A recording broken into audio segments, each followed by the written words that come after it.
আজকে আমাদের মধ্যপাড়া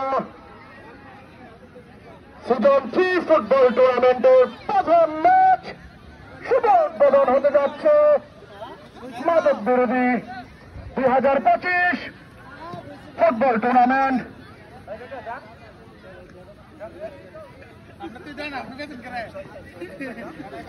দুলাল ভাই রয়েছেন বানসারামপুর টিমে, আর এদিক দিয়ে রয়েছেন আলামিন ছোট্টবেলা। আমি আমার স্বেচ্ছাসেবীদেরকে বলতেছি, তোমরা মাঠে গেঞ্জাম করো না, বানসারামপুর এবং আড়াইটার খেলা সুন্দর করো।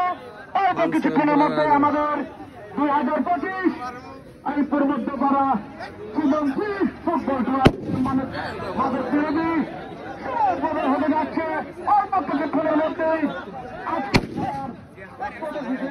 থাকবেন মোহাম্মদ আলামিন, বিশিষ্ট সমাবেশকারী আজকের খেলার সম্মানিত সভাপতি মোহাম্মদ কামাল হোসেন মোল্লা, যুবদল আলিপুর ইমাম সভাপতি।